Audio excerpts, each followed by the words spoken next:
히브리서 11장 두 번째 시간인데요. 오늘은 믿음의 조상들은 무엇을 믿고 살았길래 그렇게 어려운 환경에서 꿋꿋이 버텼을까?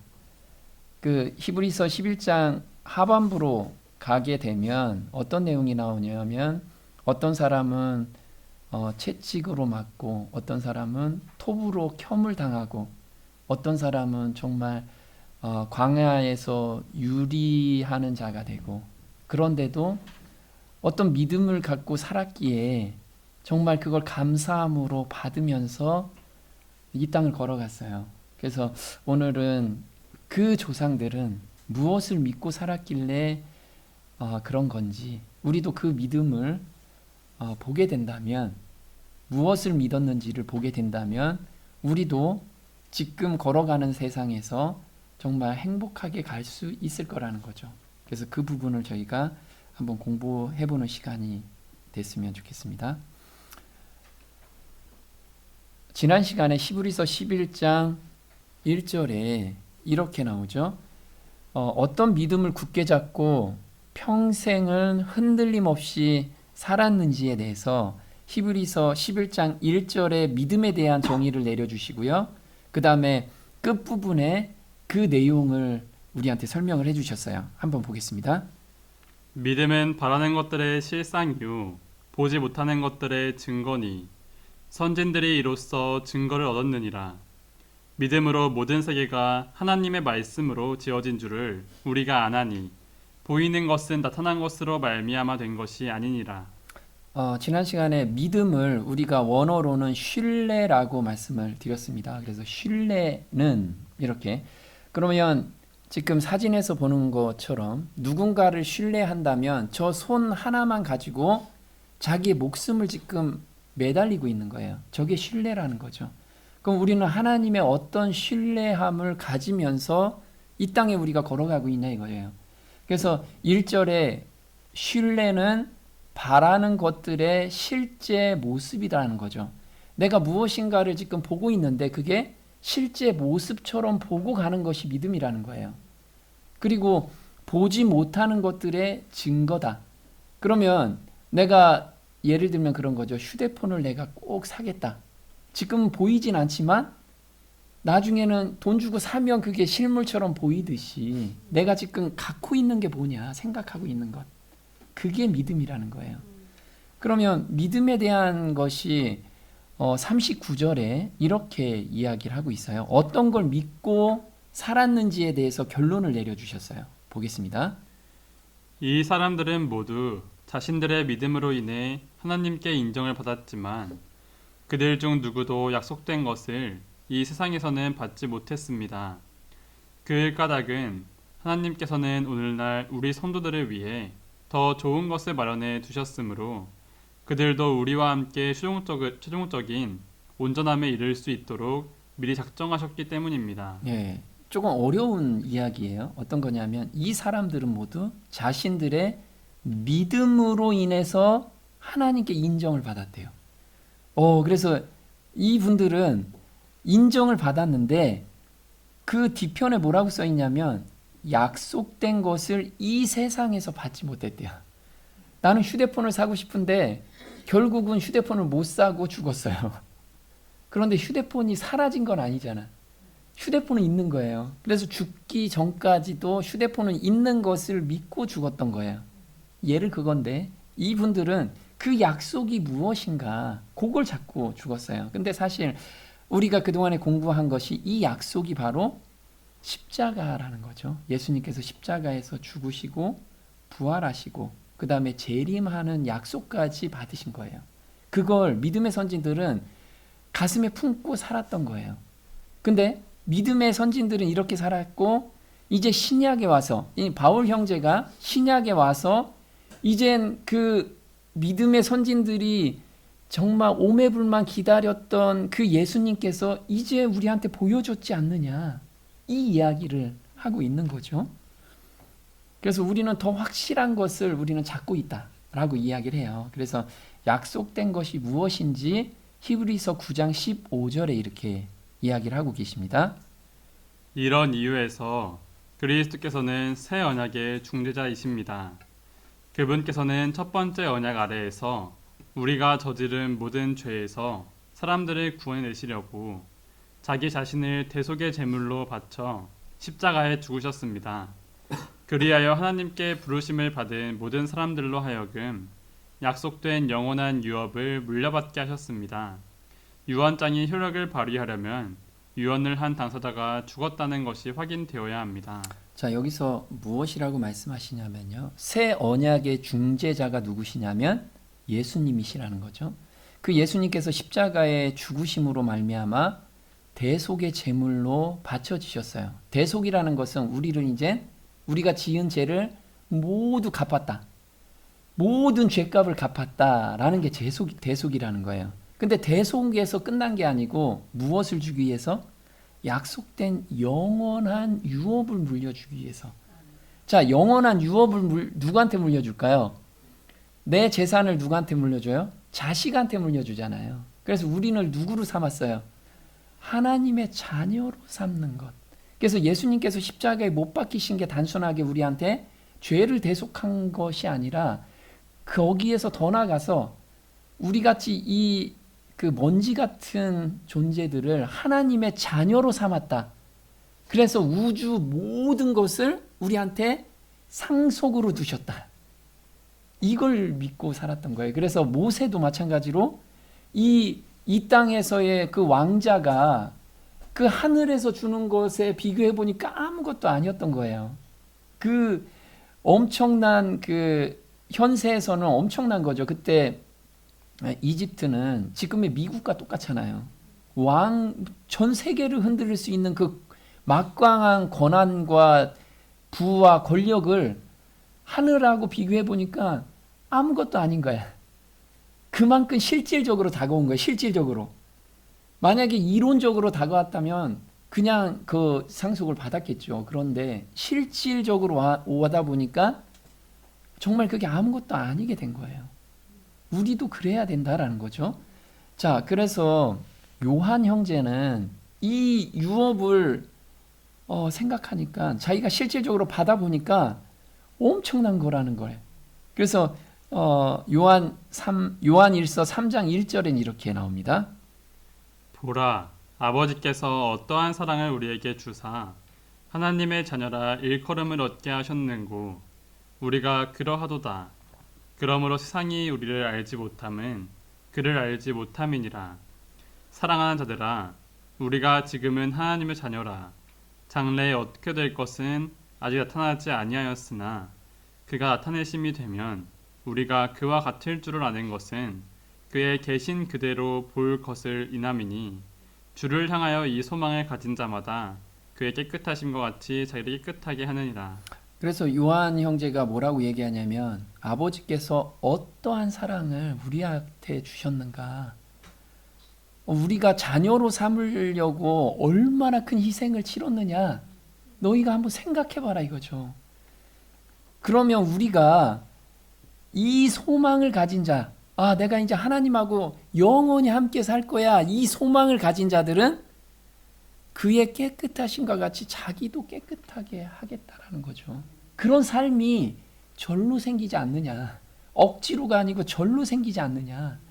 그래서 하나님의 자녀라, 장래에 어떻게 될 것은 아직 나타나지 아니하였으나 그가 나타내심이 되면, 예수님께서 재림하실 때 그와 같을 줄을 우리가 안다라는 거예요. 우리가 홀연히 변화되잖아요. 몸이 홀연히 변화되고 그 다음에 우리의 그 죄된 품성이 다 없어지잖아요. 그래서 예수님하고 정말 똑같이 우리가 변화돼서 보게 된다라는 거예요. 만나게 된다라는 거예요. 그러면 이 소망을 가진 자들이 죄에 맨날 끌려가면서 갈 수 있느냐? 그럴 수 없다라는 거예요. 그래서 우리는 하나님의 그 어떠한 사랑으로 우리한테 베풀어 주셨는지 그걸 매일같이 묵상을 하고 매일같이 그걸 가슴에 안는 자들은 삶이 자연스럽게 깨끗해진다라는 거예요. 내가 깨끗해져야지라고 생각하는 게 아니고 사랑을 깊이 깨달을 때 깨끗해지게 된다라는 거죠. 우리는 이걸 진짜 매일 묵상해야 돼요. 그래서 이 놀라운 사역을 우리 믿음의 선지들은 멀리서 보고 확신하며 꼭 끌어안고 살았어요. 그래서 이렇게 힘들어도 걸어갈 수 있었던 거예요. 그게 전혀 미련을 갖지 않게 된 거죠. 히브리서 11장 13절에 이렇게 나오죠. 이들은 다 믿음 안에서 죽었으며 약속하신 것들을 받지 못하였으되 멀리서 그것들을 보고 확신하며 끌어안았고 또 땅에서는 자기들이 나그네요 순례자라고 고백하였으니 그런 것들을 말하는 자들은 자기들이 본향을 찾고 있음을 분명히 나타내느니라. 네. 보면 이분들은 정말 예수님이 오신다는 약속, 메시아가 너희 죄를 온전히 도말하고 그 다음에 너희한테 상속의 아들의 권한을 주겠다. 이 약속을 멀리서 봤어요. 예수님이 아직 안 오셨잖아요. 오기만 오매 불망하면서 멀리서 보고 그걸 가슴에 안고 그냥 살았던 거예요. 그래도 이분들은 세상에서 나그네와 행인처럼 살았다라는 거예요. 그래도 마음에서는 항상 풍족하게 살았다는 거죠. 하물며 이제 우리한테는 그 증거가 보여줬잖아요. 십자가로. 우리한테는 확실한 걸 보여줬는데 너희들은 그렇게 못 사냐. 우리는 이분들보다 훨씬 더 증거를 봤기 때문에. 근데 그래서 이제 사도들은 그 이야기를 계속하는 거예요. 본향을 찾아서 우린 가자. 자, 아브라함입니다. 아브라함은 말씀을 신뢰하고 갔어요. 근데 그 말씀의 땅이 정말 금은 보화가 있고 젖과 꿀이 흐르는 땅, 그런 땅이었으면 좋겠는데 그게 아니었다라는 거예요. 8절 한번 보겠습니다. 믿음으로 아브라함은 하나님께 부르심을 받았을 때 그대로 순종하여 장차 유업으로 받게 될 약속의 땅을 향해 길을 떠났습니다. 그런데 그때 아브라함은 자신이 어디로 가야 하는지 알지 못한 상태에서 오직 믿음으로 나아갔습니다. 마침내 약속의 땅에 도착했지만 믿음으로 그는 낯선 타국에 잠시 몸붙여 사는 이방인처럼 그렇게 살았습니다. 즉 아브라함은 낯선 타국 땅에서 장차 자신과 함께 동일한 언약의 상속자가 될 이삭 및 야곱과 더불어 나그네처럼 천막을 치고 살았습니다. 이것은 그가 조만간 하나님께서 친히 설계 하시고 세우실 견고한 터 위에 도성을 기대하고 있었기 때문입니다. 자, 아브라함한텐 가라고 하나님께서 명령을 하셨어요. 그 말씀을 믿고 갔는데 그 땅에서 이제 뿌리 박고 정착해야 되잖아요. 왜냐하면 하나님이 가라고 했으니까 이게 약속의 땅이다. 그런데 아브라함은 그 약속의 땅을 하나님께서 말씀을 하셨지만 위에 있는 너희가 머무를 땅은 여기가 아니야. 너희가 여기에서 우리가 하나님께서 위에 있는 그 도성을 보여줬어요. 아브라함한테도. 그래서 이 땅에서는 내가 뿌리 박을 땅이 아니구나. 그래서 여기에서 뭐라고 이야기하냐면 약속의 땅에 도착했지만 믿음으로 그는 낯선 타국에 잠시 몸붙여 사는 이방인처럼 살았다라는 거예요. 우리도 마찬가지고 여기에서 우리가 사는 게 이방인처럼 사는 삶이라는 거예요. 왜? 하늘에 우리가 정말 뿌리 박고 살 곳이 우리한테 지금 보여주고 계시잖아요. 그걸 확실히 믿는다면. 그래서 사도행전 7장 4절에는 이렇게 나와요. 아브라함이 갈대아 사람의 땅을 떠나 하란에 거하다가 그러나 여기서 발붙일 만큼도 유업을 주지 아니하시고 다만 이 땅을 아직 자식도 없는 저와 저의 씨에게 소유로 주신다고 약속하셨으며. 네, 아브라함한테는 약속을 주셨지만 발붙일 만큼도 유업을 주지 아니하셨대요. 그래서 이 땅은 아브라함한테 나중에 너희 자손한테 여기에선 자손들이 하나의 민족을 이루게 될 거고 그 민족에서 하나의 메시아가 나올 것이다. 너희들은 그 메시아를 나온다는 그 약속을 계속해서 전수해 줄 민족이라는 거예요. 그걸 잊지 말라는 거예요. 왜냐하면 그 메시아가 와야지만 온 나라, 전 세계 사람들이 축복을 받기 때문에. 자, 견고한 터 위의 도성. 이거는 아브라함과 조상들은 하늘 도성을 바라보았다라는 거죠. 한번 보겠습니다. 저희가 나온 바 본향을 생각하였다면 돌아갈 기회가 있었으려니와 저희가 이제는 더 나은 본향을 사모하니 곧 하늘에 있는 것이라. 그러므로 하나님이 저희 하나님이라 일컬음 받으심을 부끄러워 아니하시고 저희를 위하여 한 성을 예비하셨느니라. 그래서 믿음의 선진들은 이 땅에서도 약속을 받았지만 하늘 도성에 대한 약속을 또 받으셨어요. 그 약속을 믿고 걸어갔던 거예요. 그래서 이 믿음의 조상들은 그거를 계속해서 전수해 준 거예요. 전수. 그래서 그걸 가슴에 아는 자들이 남은 무리가 된 거죠. 우리도 마찬가지예요.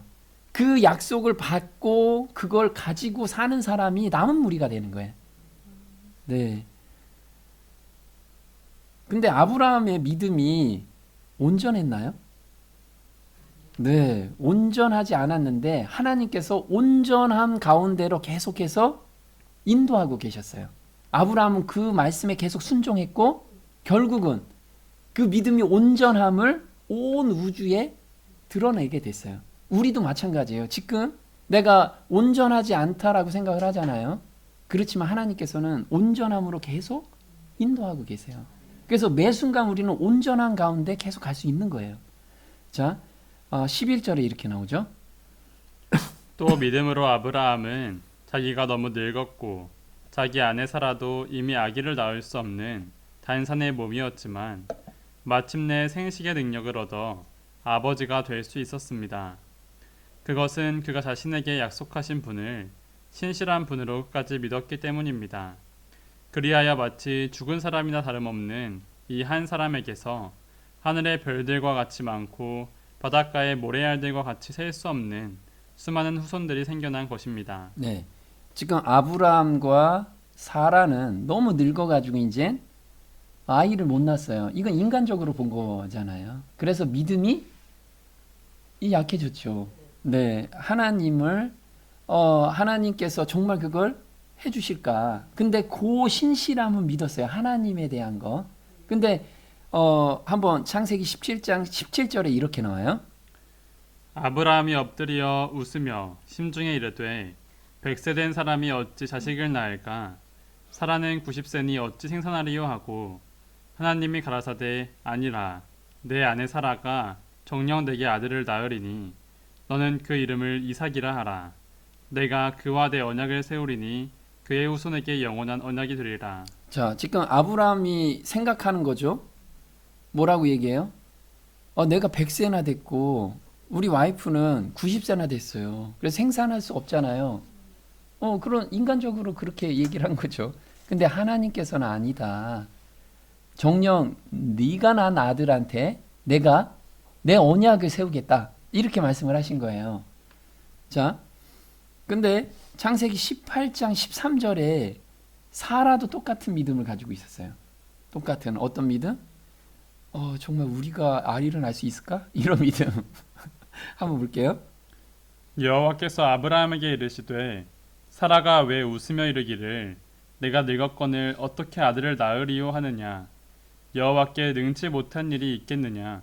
기한이 이를 때에 내가 내게로 돌아오리니 사라에게 아들이 있으리라. 네, 지금 사라도 웃었어요, 그죠? 나는 애 못 낳는데 이렇게 했다라는 거예요. 그러면 우리하고 지금 우리 믿음도 똑같지 않나요? 어떤 일이 발생할 때 정말 이거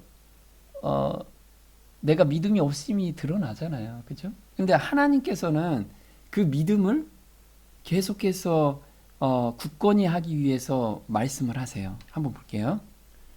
낯선 여행자가 족장 아내의 이름을 알고 그녀의 심중의 생각까지 감찰하고 있음을 깨달은 아브라함과 사라는 자신들이 만나고 있는 분이 여호와 하나님임을 알고 회개와 용서의 경험을 한다.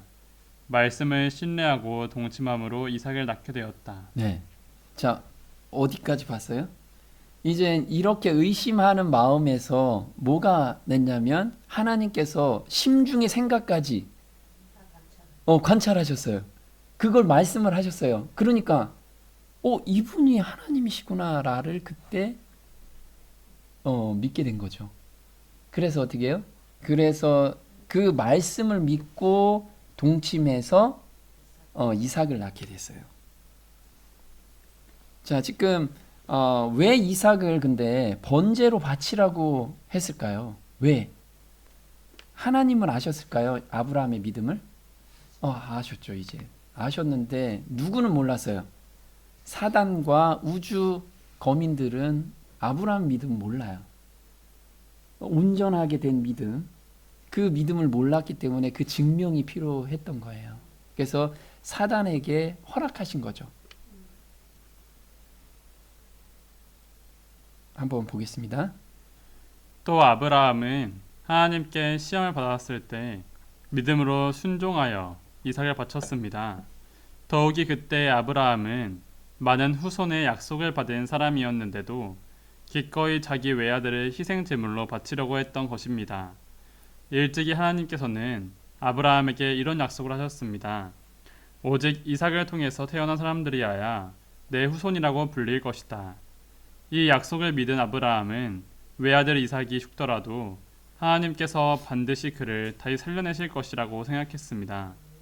비유적으로 말하자면 아브라함은 자기 믿음을 통해 외아들 이삭을 죽음으로부터 다시 돌려받은 셈입니다.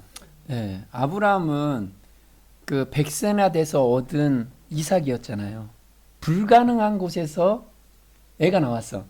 그래서 그 믿음이 이삭을 바쳐도 하나님께서 너희 자식한테 이 언약이 이루어질 거라고 말씀하셨기 때문에 죽여도 살려주시겠구나, 부활시키겠구나, 이 믿음이 확실했던 거예요. 네. 그래서 아브라함의 믿음은 이렇게 계속해서 자라난 거죠. 성장한 거죠. 한번 욥기 1장 9절에 하나님께 시험을 받았을 때라고 했는데 사실 사단이 계속 참소를 한 거예요. 아브라함의 믿음은 불완전합니다, 하나님. 그래서 저 백성은 내 백성이에요. 하니까 그래? 한번 시험해봐 라고 허락한 거죠. 한번 보겠습니다. 욥기 1장 9절입니다. 사단이 여호와께 대답하여 가로되 욥이 어찌 까닭없이 하나님을 경외하리이까. 여호와께서 사단에게 이르시되 내가 그의 소유물을 다 내 손에 붙이노라. 오직 그의 몸에는 내 손을 대지 말지니라. 사단이 곧 여호와 앞에서 물러가니라. 네, 이렇게 사단이 참소하기 때문에 이걸 허락하셨어요. 자, 또 한번 보겠습니다. 아브라함이 하나님의 약속에 대한 신앙이 부족함을 보였기 때문에 사단은 하나님과 천사들 앞에서 그가 언약의 조건을 따르지 못하였다고 비난하고 그러므로 하나님의 축복을 받을 자격이 없다고 그를 고소하였다. 하나님께서는 온 하늘 앞에서 당신의 종의 충성을 시험하여 완전한 순종만이 받으시는 바 된다는 것을 증명하고 구속의 경륜을 더 완전하게 저들 앞에 밝히고자 하셨다. 네, 하나님께서는 아브라함의 믿음을 다 아셨지만 사단의 고소와 그 다음에 우주 거민들한테 여기는 내 백성이야, 이 안에 이미 구속의 경륜을 이루고 있는 것을 증명해야 되잖아요. 그걸 보여준 것이 바로 이 시험을 허락한 거라는 거예요. 자, 우리한테도 지금 시험이 허락한 것들이 매 순간 있어요. 근데 이 휘장 뒤에서 일어나는 이 전쟁을 우리가 바라본다면 그런 시험들을 우리는 감사함으로 받을 수 있다라는 거예요.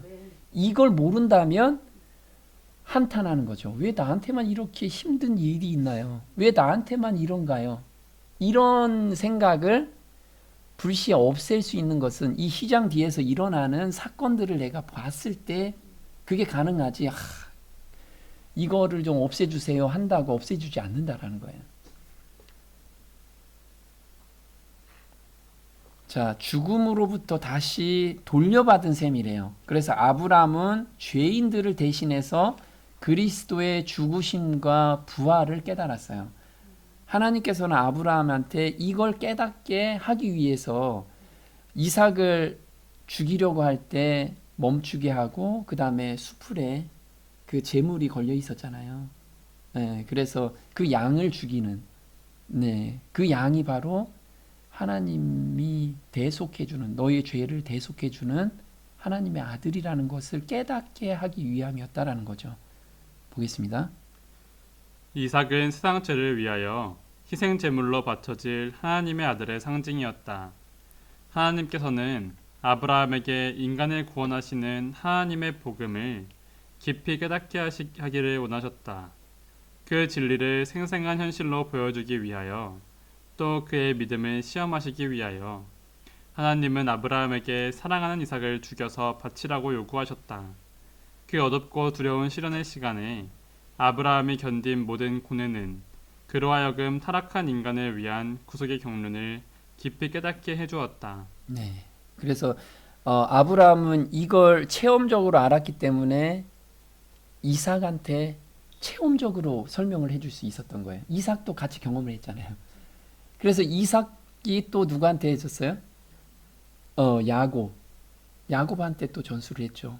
그래서 야곱하고 그 다음에 에서한테 했는데 에서는 그거를 너무 등한시한 거예요. 구속의 경륜에 대해서 듣기는 했는데 그거에 대해서 별로 뭐 그런 게 있어. 나는 이 삶에서 난 만족할 거야. 이거에 대한 것 때문에 야곱이 우리가 야곱을 선택했다라고 하는 것이 그 약속을 믿고 있는 사람을 남은 무리라고 했잖아요. 하나님은 미리 전지하시기 때문에 아시기 때문에 그랬다라는 거죠. 자, 이삭이 경험한 구속주의 약속을 야곱과 에서에게 전수했어요. 히브리서 11장 20절에 믿음으로 신뢰로 이삭은 장차 오는 일에 대하여 야곱과 에서에게 축복하였으며 두 사람한테 다 이걸 이야기했어요. 축복한다라는 건 이야기를 다 해서 전수를 했다는 거예요. 그런데 에서는 안타깝게도 이걸 너무 등한시했다라는 거죠. 창세기 26장 2절에 이렇게 나와요. 여호와께서 이삭에게 나타나 가라사대 이 땅에 유하면 내가 너와 함께 있어 내게 복을 주고 내가 이 모든 땅을 너와 내 자손에게 주리라. 내가 내 아비 아브라함에게 맹세한 것을 이루어 내 자손을 하늘의 별과 같이 번성케 하며 이 모든 땅을 내 자손에게 주리니 내 자손을 인하여 천하 만민이 복을 받으리라.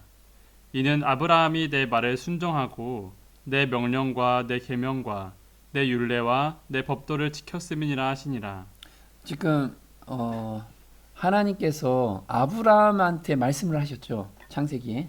근데 지금 26장에는 하나님이 누구한테 지금 말씀하고 계세요? 이삭한테 이야기를 하고 계세요. 그래서 여호와께서 이삭에게 나타나 가라사대 해서 구속의 경륜에 대해서 말씀을 하고 계시는 거예요. 약속을 주셨죠. 그런데 에서는 구속의 약속을 너무 경홀히 여겼다라는 게 경홀히. 자, 이 경홀히 여겼다라는 것 창세기 25장 34절에 야곱이 떡과 팥죽을 에서에게 주매 에서가 먹으며 마시고 일어나서 갔으니 에서가 장자의 명분을 경홀히 여김이었더라. 이 경홀히 여기다라는 건 바자라고 해요. 바자 히브리어로. 근데 업신여기다 경멸하다. 바자라는 뜻이 경멸하다는 뜻이에요. 하나님 말씀을 정말 우리가 그렇게 생각하지 않냐 이거죠. 우리가. 그래서 아브라함의 자손 중에서 장자 메시아가 탄생할 거라는 약속을 경멸했다라는 경멸. 그 정도라는 거예요. 한번 볼게요. 미래의 영적 축복은 멀고도 비현실적인 것처럼 보였다. 이 점에서 그는 망령된 불신앙적인 자, 영적 사물을 분별하지 못하는 자임을 나타냈다. 에서가 팥죽 한 그릇에 자기의 장자권을 팔아먹을 정도로 대수롭지 않게 행한 처신은 하나님의 은혜의 약속들의 후사가 되기에 부적절한 인물임을 드러낸 것이다. 자, 그러면 우리는 경멸하지 않냐 이거죠. 경멸한다라는 건 뭐냐면 여기서 미래의 영적 축복은 멀고도 비현실적인 것처럼 보였다. 그래서 미래 우리한테 주어진 약속을 바라보고 살지 않는 모든 삶은 하나님의 말씀을 경멸하는 삶이라는 거예요. 그럼 내가 내 이생에 뭔가만 추구하고 있다라고 하면 하나님 말씀을 경멸하고 있다라는 거죠. 우리가 에서하고 다를 게 별로 없어요. 네. 그래서 은혜의 약속들의 후사가 되기에 부적절한 인물임을 나타낸다는 거죠. 모세가 나올 때 부모들은 모세가 메시아이거나 또는 큰 일을 할 아이임을 믿었어요. 그래서 이 이스라엘 백성들은 자기 아들이 메시아가 되기를 항상 기대했다라는 거예요. 모든 이스라엘 사람들은, 이 말씀을 믿은 사람들은. 그래서 모세도 그랬던 거예요. 모세의 부모들도. 그래서 그때 다 죽이라고 했지만 죽이지 않았던 거예요. 한번 히브리서 11장 23절입니다.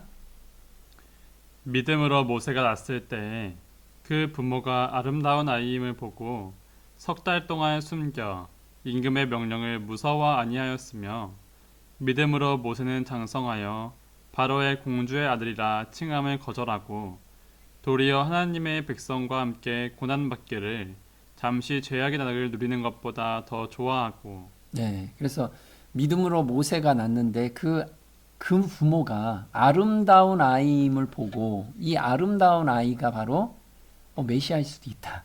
또는 정말 큰 일을 할 아이다. 하나님의 일에 크게 쓰일 아이다라고 생각해서 이렇게 보호했다라는 거죠. 함께 고난을 받는다라는 것은 아브라함에게 약속하신 메시아의 탄생이 이스라엘 민족에서 난다는 확신이 있었기 때문에 그래요. 모세는 그게 이어진다라는 말씀을 잡고 갔기 때문에 그런 거예요. 그래서 창세기 22장 18절 이 말씀을 잡고 갔던 거예요. 보겠습니다. 또 내 씨 안에서 땅의 모든 민족들이 복을 받으리니 이는 내가 내 음성에 순종하였기 때문이니라 하니라. 그래서 이 씨가 이 이스라엘 민족 안에서 나올 거라는 것을 믿었기 때문에 이 민족이 하나님이 약속한 땅으로 가야 된다라고 생각을 했던 거예요. 모세는.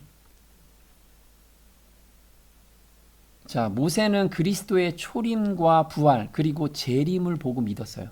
모세한테 이게 다 펼쳐졌어요. 우리는 무엇으로 볼 수 있다고요? 성경을 통해서. 그래서 우리가 예언서를 통해서 이걸 우리가 다 볼 수가 있죠. 그리고 사복음서를 통해서도 성경 전체를 통해서 다 볼 수 있죠. 히브리서 11장 26절에 이렇게 나옵니다.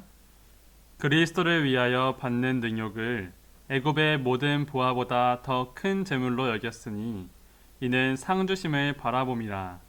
믿음으로 애굽을 떠나 임금의 노함을 무서워 아니하고 곧 보이지 아니하는 자를 보는 것 같이 하여 참았으며. 지금 모세가 본 내용이에요. 그리스도를 위하여 받는 능욕을 애굽의 모든 보화보다도 더 큰 재물로 여겼으니 이는 상 주심을 바라봄이라. 이 상이 뭐라고 그랬죠? 상. 우리 영생을 주는 게 우리 상이죠. 그런데 십자가 상에서 우리 죄를 도말받고 그 다음에 부활하심으로 우리가 하나님의 자녀가 되는 상. 그리고 재림하실 때 우리 몸이 홀연히 변화돼서 하나님과 영원히 같이 산다는 거. 하나님과 함께 산다는 그 상을 바라보면서 살았다라는 거예요. 바라보면서.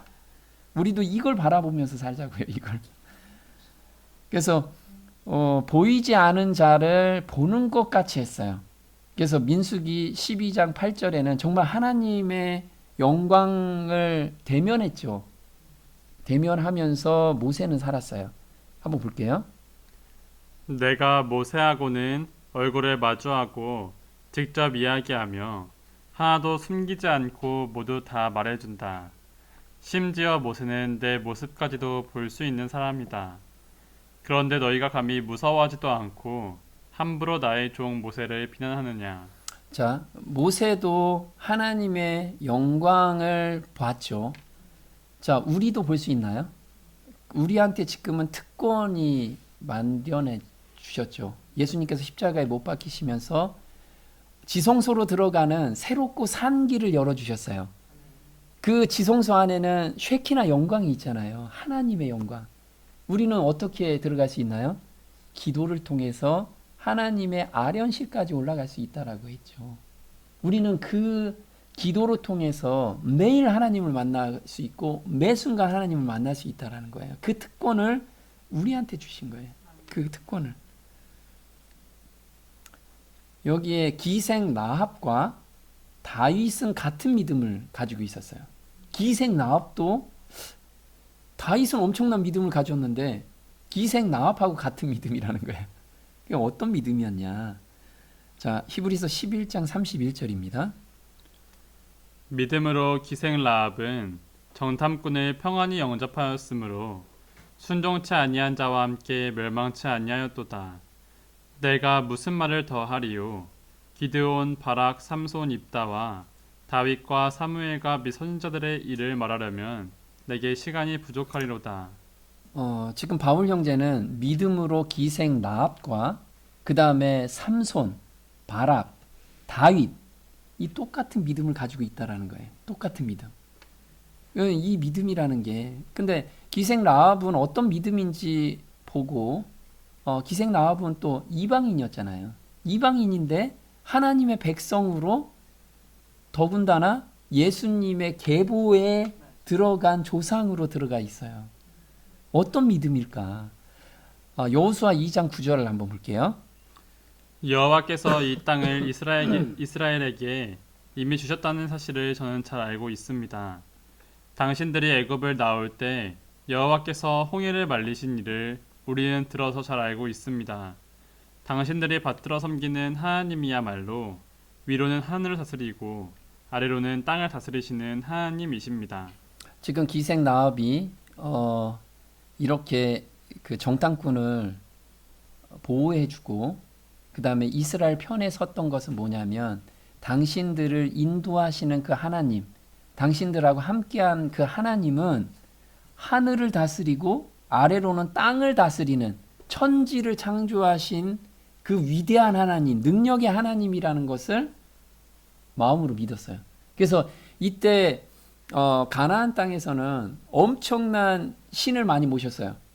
자기들은 엄청난 신을 모셨는데 그 신은 아무것도 아니다. 하나님만 오로지 하나님만 유일한 분이다 라는 것을 믿게 됐어요.